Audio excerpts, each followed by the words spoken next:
চাকরি বিক্রির রেড চার্টের পর এবার সামনে এলো সরকারি নথি তৈরির রেড চার্ট। কাঠগড়ায় যুব তৃণমূল নেতা শুভরঞ্জন সিং টাকা নিয়ে সরকারি নথি তৈরির অভিযোগ।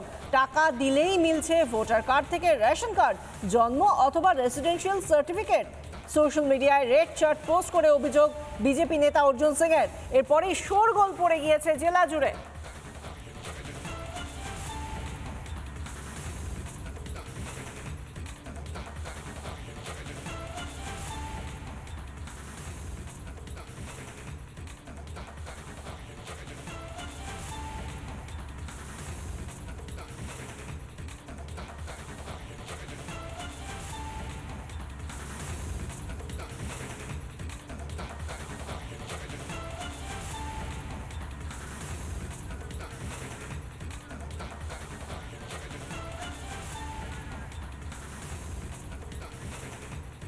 এবং এর আগে আমরা বারবার দেখেছি এই নিয়ে যতবার প্রশ্ন উঠেছে যে যারা বাইরে থেকে আসছে, বিশেষ করে বাংলাদেশ থেকে আসছে, যারা রোহিঙ্গা, যারা এই আমাদের বিভিন্ন ক্ষেত্রে যে বাংলা এবং বাংলাদেশের মধ্যে যে সীমান্তের যে ফাঁক ফোকর রয়েছে তার মধ্যে দিয়ে যারা চলে আসছে, তাদেরকে যেভাবে তৃণমূলের বিভিন্ন নেতা, এমনকি যারা জনপ্রতিনিধি, তারা পর্যন্ত বলছেন রত্না বিশ্বাসের মতো লোকজন যে এনার কাছে চলে যাও, তৃণমূলের এই ভাই ওই দাদার কাছে চলে যাও, তারা ভোটার কার্ড, আধার কার্ড, প্যান কার্ড ইত্যাদি যা যা শংসাপত্র লাগবে সেগুলো তারা করে দেবে।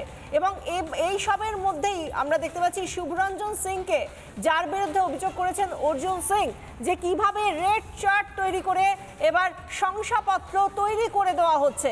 কাদেরকে করা হচ্ছে? যারা রোহিঙ্গা, যারা বাংলাদেশ থেকে আসছে, তাদের জন্য কি এই বন্দোবস্ত করে রেখেছে তৃণমূলের এই শুভরঞ্জন সিংরা? এই অভিযোগ যখন সামনে এসেছে অর্জুন সিং এর তরফ থেকে, তখন স্বাভাবিকভাবেই এই নিয়ে শোরগোল পড়ে গিয়েছে রাজ্য জুড়ে। তাহলে কি এরকম শুভরঞ্জনরা রাজ্যের বিভিন্ন জায়গায় ছড়িয়ে ছিটিয়ে রয়েছে, যাতে বার্থ সার্টিফিকেট হোক বা কোনো রকম অন্য শংসাপত্র, residential certificate, voter card, ration card, যা শংসাপত্র লাগবে সমস্ত কিছু এই শুভরঞ্জন সিংরা তারা করিয়ে দিতে পারে শুধুমাত্র টাকার বিনিময়ে। একটা রেশন কার্ডের জন্য একরকম রেট, একটা জন্ম অথবা রেসিডেন্সিয়াল সার্টিফিকেটের জন্য একরকম রেট, ভোটার কার্ড তৈরি করতে হবে, তাহলে শুভরঞ্জন সিং এর কাছে গেলেই তার অন্যরকম একটা রেট আছে, টাকা ফেললেই তাহলে সমস্ত কিছু হাতে হাতে করে দেবে এই শুভরঞ্জন সিংরা। যেখানে আমরা বারবার দেখেছি এর আগে যখন মুখ্যমন্ত্রী, যখন মমতা বন্দ্যোপাধ্যায় লোকের সামনে কথা বলেন বা প্রশাসনিক বৈঠকে যখন তিনি ভিডিওগ্রাফি হয় তার সেই বৈঠকগুলো, তখন তিনি নানা রকমের কথা বলেন। সেখানে তিনি কাটমানি নেওয়া যাবে না ইত্যাদি ইত্যাদি, কোনো রকম সরকারি প্রকল্প বা শংসাপত্র পাওয়ার ক্ষেত্রে কোনো নেতা, মন্ত্রী, কোনো দলীয় কর্মী তারা যাতে কোনো রকমভাবে টাকা নিয়ে সেই সমস্ত শংসাপত্র দেওয়ার ব্যবস্থা না করে, তার জন্য লোকের সামনে, অন্তত ক্যামেরার সামনে মমতা বন্দ্যোপাধ্যায় বারবার এই নিয়ে নানা রকম কথা বলেন। সেরকম কথা আমরা শুনেওছি। কিন্তু তাঁরই দলের কর্মীদের বিরুদ্ধে যখন এরকম অভিযোগ উঠছে, সেই জায়গা থেকে দল বা দলের যে শৃঙ্খলা রক্ষা কমিটি, তারা কি ব্যবস্থা নিচ্ছে, প্রশাসন কি ব্যবস্থা নিচ্ছে?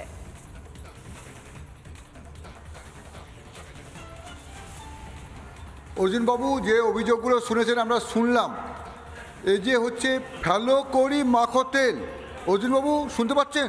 এতে ফ্যালো করি মাখো তেল পশ্চিমবঙ্গটা কি বাজার হয়ে গেল নাকি একটা?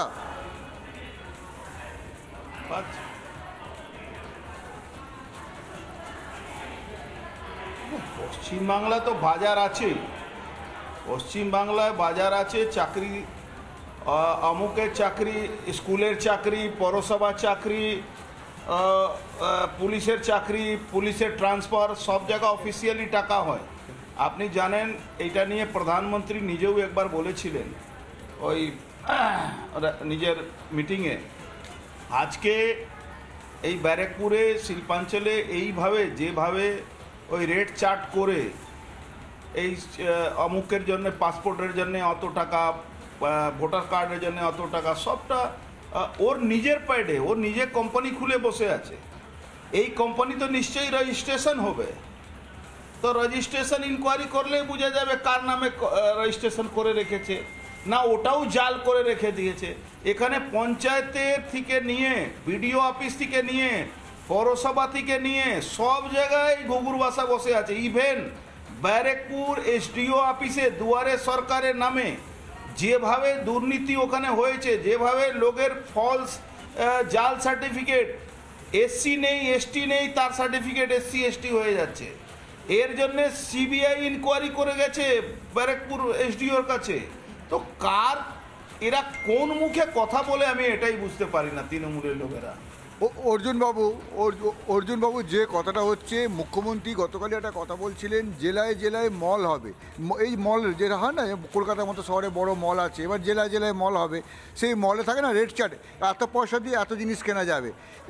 এই মল কালচারটা, এই অনুপ্রেরণাটা কি এইসব জিনিস থেকে, যে কেউ শংসাপত্র পাবো এত টাকা, অনুপ্রবেশকারী এখানে পাসপোর্ট করাবে এত টাকা, ভোটার কার্ড পাবে এত টাকা, এই মল আর এটা দুটোর মধ্যে কোনো মিল খুঁজে পাচ্ছেন নাকি আপনি, যে পশ্চিমবঙ্গে এই ব্যাপারটা হচ্ছে?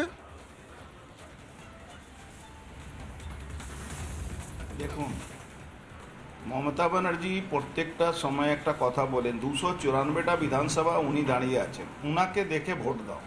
তো উনি এই দায় কি এড়াতে পারেন? কি অত জাল কারবার হচ্ছে, যেখানে সার্টিফিকেট বানানো হচ্ছে পাকিস্তানি নাগরিকদেরকে বানিয়ে দেওয়া হচ্ছে সার্টিফিকেট, যেখানে পাকিস্তানের লোকগুলোকে এখানে পাসপোর্ট বানানো হয়, এখানে আধার কার্ড বানানো হয়, বাংলাদেশে অনুপ্রবেশকারী রোহিঙ্গাদের এখানে পাসপোর্ট বানানো হয়। সেই জায়গাটা যদি উনার দলের কর্মীরা এই অনুপ্রেরিত হয়ে যদি কোনো কাজ করছে, তাহলে তো লোকাল পুলিশ তাকে প্রোটেকশন দেবেই। তৃণমূল কংগ্রেসের নেতারা নিচে থেকে একটা জিনিস ভালো আছে, তৃণমূল কংগ্রেসের এই নেতারা মমতা ব্যানার্জি অনুপ্রেরণায় তাদের ভাগ বটোয়ারা যতক্ষণ থাকবে ততক্ষণ দেখবেন এরা ভাগ বটোয়ারা ঠিক করছে। যেই ভাগ বটোয়ারা গন্ডগোল হয় আবার নিজের মধ্যে মারামারি খুনাখুনি করে, আবার মারামারি খুনাখুনি করে পরে বলবে বিজেপি করছে। তো এইটা তৃণমূল কংগ্রেস মমতা ব্যানার্জি অনুপ্রেরণায় মমতা ব্যানার্জি ভাইরা অত ডেভেলপ করে নিয়েছে কি আর ওনার কন্ট্রোলে নেই। বিনা পয়সা দিয়ে এখানে কোনো কাজ হবে না। প্রত্যেকটা মিউনিসিপ্যালিটিতে আপনি চলে যান, আপনি সরাসরি যাবেন, আপনার জন্ম সার্টিফিকেট তৈরি পাবেন না, ওখানে জন্ম সার্টিফিকেট দেবে না। আপনার ফ্যামিলি রোস্টারের জন্য 50 থেকে 55 হাজার টাকা লাগে। আপনার প্ল্যান স্যাংশন এক একটা পৌরসভাতে 7 মাস 8 মাস ধরে প্ল্যান স্যাংশন হয় না। আপনি কোন জায়গায় আছেন পশ্চিমবাংলা? অর্জুনবাবু, আপনার কথা শুনবো, আপনি সঙ্গে থাকুন। আমরা শুভরঞ্জনের সঙ্গে কথা বলেছিলাম, কি কথা হয়েছিল সেটা আমরা শুনবো এখন, আপনিও শুনুন। আপনার নামে শুভরঞ্জন সিং, আপনি কোন পদে আছেন এখন? আমি নওপাড়া বিধানসভা তৃণমূল ছাত্র পরিষদের প্রাক্তন কনভেনার। আপনি এই পোস্টটি দেখেছেন, এই অর্জুন সিং যে পোস্টটি করেছে, আপনি তার সে ব্যাপারে অবগত? গতকালই আমি দেখেছি পোস্টটি, যে গণপতি এন্টারপ্রাইজ নামে আমি একটা সংস্থা চালাই, যেটাতে বার্থ সার্টিফিকেট, প্যান কার্ড, আধার কার্ড সমস্ত ডকুমেন্টস তৈরি করে দিই। ওনার জানা নেই যে রেল কোয়ার্টার বা কোনো কোয়ার্টার জাতীয় সরকারি কোনো জায়গায় ট্রেড লাইসেন্স সরকার অনুমোদন দেয় না। তা উনি না জেনে একটা ভুল তথ্য তিনি মিডিয়ার সামনে বলুন না নিজের সোশ্যাল মিডিয়াতে বলুন প্রকাশ করছেন। তাহলে এইটা বলছেন আপনি ফ্রড, একদমই ফ্রড। আপনি দেখুন ভালো করে এডিটিংটা ভালো করে। আমি অর্জুনবাবুকে গতকালই বলেছি যে অর্জুনবাবু আপনি ভালো করে এডিটিংটা শিখে আসুন। অ্যাড্রেসটা কার? 3rd রেলওয়ে কোয়ার্টার, 23 নম্বর রেলগেট, শ্যামনগর স্টেশন। এই অ্যাড্রেসটা কার? এই অ্যাড্রেসে যদি এরকম কোনো অফিস থাকে আপনারা কি খোঁজ নিতে পারেন? এই জায়গায় সিগনেচার দেওয়া রয়েছে, একটা শুভরঞ্জন সিং এর সিগনেচার রয়েছে, এবং যেখানে রেড চার্ট রয়েছে, বার্থ সার্টিফিকেট 1000 টাকা, ভোটার কার্ড 2000 টাকা, রেশন কার্ড 1000 টাকা, রেসিডেন্সিয়াল সার্টিফিকেট 10,000 টাকা। কে বা করেছে সেটা অর্জুনবাবুই ভালো বলতে পারবে, যেহেতু অর্জুনবাবু এখন পর্দার আড়ালে গিয়ে করার চেষ্টা করেছিল। প্রামাণিক নামে কাউকে চেনেন? না, আমি চিনি না। তৃণমূল ছাত্র পরিষদের একজন নেত্রাকে, কনভেনার আপনি সম্ভবত, তাকে এই রকমের একটা কনস্পিরেসি করার কি দরকার আছে? মানে প্রভাবশালী আপনি? না, আমি কোনো প্রভাবশালী না। আমি আমার এলাকায় দেখবেন আমি সাধারণ একটা মানুষ, সাধারণভাবে চলা জীবনযাপন করতে আমি ভালোবাসি। আমি কোনো প্রভাবশালী না। দলের সিগনেচারটা কি আপনার যে 3rd পেজে যে সিগনেচারটা রয়েছে, যেটা অর্জুন সিং এর পোস্টেও রয়েছে? না, আমার সিগনেচার না। না, আমার সিগনেচার না। তার জন্যই তো আমি কমপ্লেনটা করেছি। অর্জুনবাবু শুনলেন তো, আপনি যে অভিযোগ করেছেন, উনি হাতে তুলসী পাতা নিয়ে বলছেন না আমি কিছু করিনি, বলছেন আপনি ঠিক কথা বলেননি, আপনি অসত্য কথা বলেছেন, আপনি মিথ্যে কথা বলেছেন। অর্জুনবাবু কি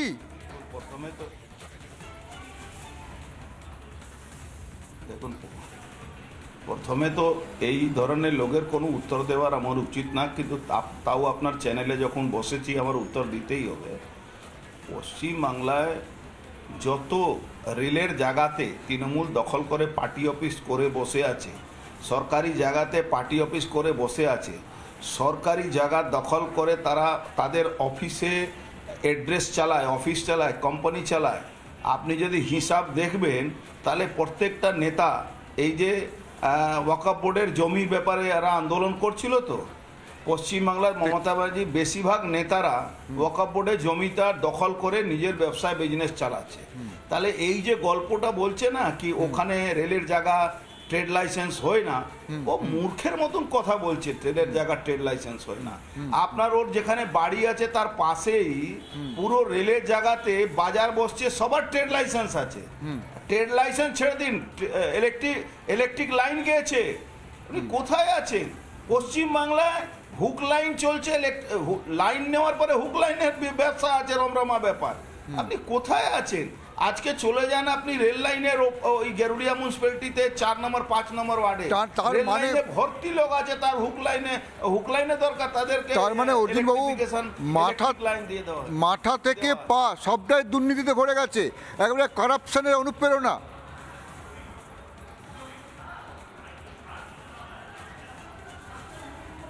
দেখুন, মমতা ব্যানার্জি অনুপ্রেরণায় তার ভাইরা যে রাস্তায় এগোচ্ছে, এখন মমতা ব্যানার্জি কন্ট্রোলে বাইরে। মমতা ব্যানার্জি ভাইপো বারবার একটা কথা বলে, আমি ফাঁসি মঞ্চে লাগিয়ে ফাঁসিতে ঝুলে যাব। আপনার কোম্পানি প্রপার্টি জব্দ হয়ে গেছে, আপনার কোম্পানি ডাইরেক্টর চাকর যারা আছে তারা জেলে আছে, আর আপনি বলছেন না আমি ধোয়া তুলসী পাতা, আমি ফাঁসিতে উঠে যাব। আরে আপনার প্রপার্টি সিজ হয়ে গেছে, তাহলে আপনি ইডির এগেইনস্টে মামলা করছেন না কেন? যদি আপনি ভালো থাকেন তাহলে। তো এরা মুখে কথা অনেক রকম বলে, যখন ধরা পড়ে তখন তৃণমূলের নেতারা বসে বলবে আইনের পথে চলবে, আমরা কোনো ব্যাপার নেই। রেপ হলে বলবে আইনের পথে চলবে, আমরা জিরো টলারেন্সের ব্যাপার। জিরো টলারেন্স যদি ঘটনার আগে করে তাহলে তো ঘটনাই ঘটবে না। ঠিক আছে, ধন্যবাদ অর্জুনবাবু, ধন্যবাদ। আমরা শুনলাম, বলছি তৃণমূল গোটা ব্যাপারটাই একটা কারাপশনে ভর্তি দল। অর্জুনবাবু বলছেন, কিছু প্রমাণ দিচ্ছেন, আমরা ওনার সঙ্গে কথা বলবো আরও, কিন্তু এখন একটা ব্রেক। নানা ধরনের কন্টেন্ট দেখার জন্য লাইক করুন, শেয়ার করুন আমাদের ফেসবুক পেজ, সাবস্ক্রাইব করুন আমাদের ইউটিউব চ্যানেল।